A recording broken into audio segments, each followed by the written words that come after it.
All right, so we spent some time practicing going from atoms to moles and back. And we also spent some time going from moles to mass and back.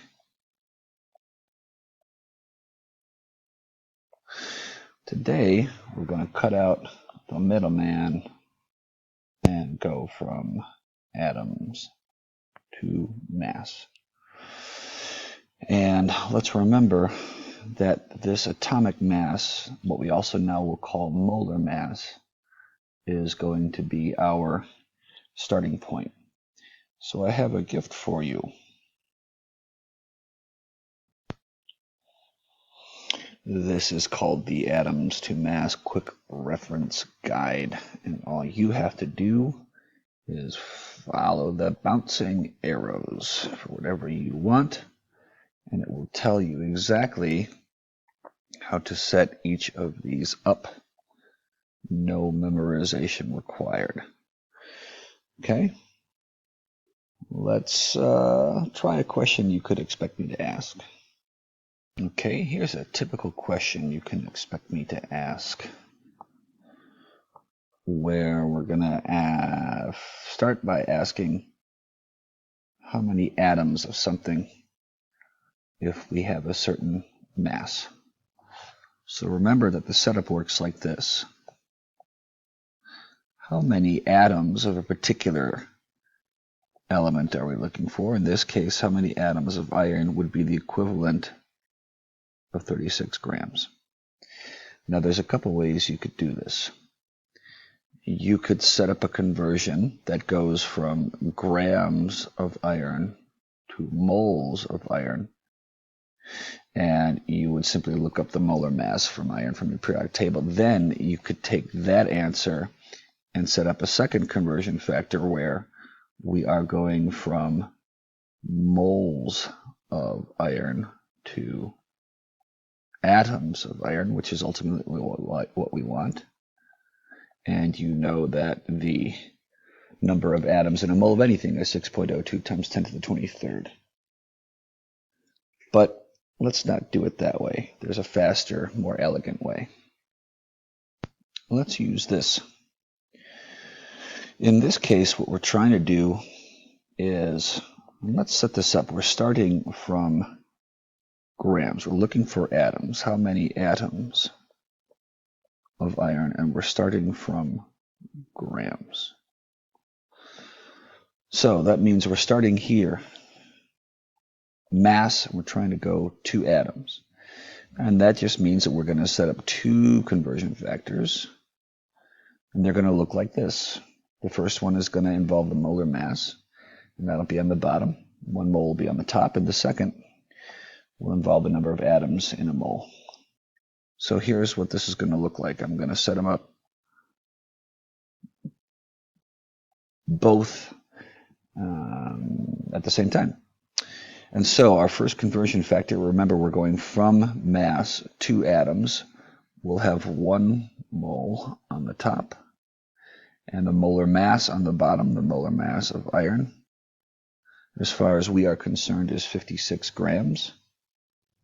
Right, it's actually 55.85 grams, but remember that we're going to round here, making things easier, so we're rounding to the nearest whole number.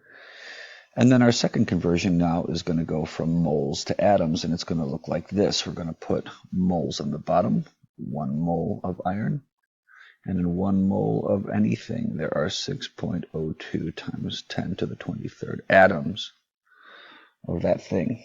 And remember that we're just multiplying across the top, dividing by the bottom, multiplying across the top, dividing by the bottom. All in one shot. So check this out. Here's my calculator. We're going to say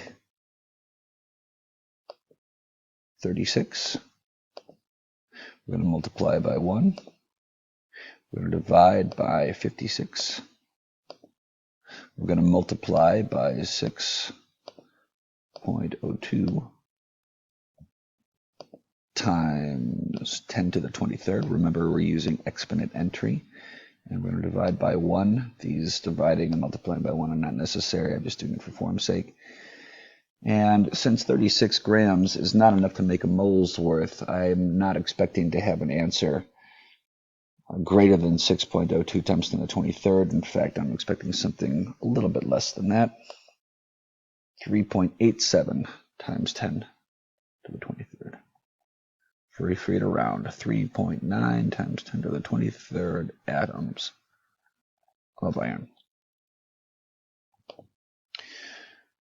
Okay, let's go backwards. Let's do another one. Let's start from atoms and go to mass. Okay, here's one that's going the other way.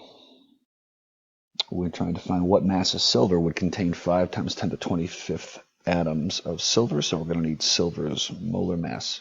And here it is right here. We've got a molar mass of 107.868. Typically, we're going to round that to 108 grams, but you do you.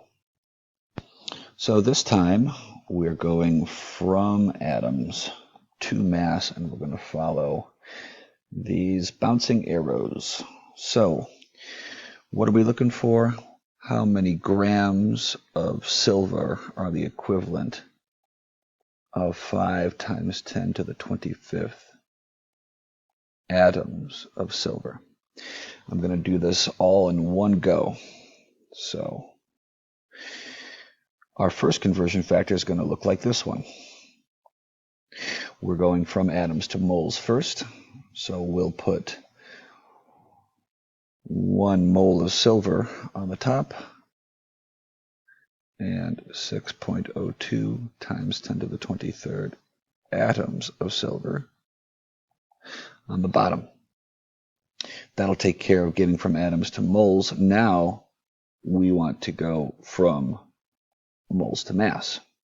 And so we're going to stick one more conversion factor on here, where we're going to have 1 mole of silver on the bottom, and the molar mass, which we just found by looking it up on our periodic table, is 108 grams.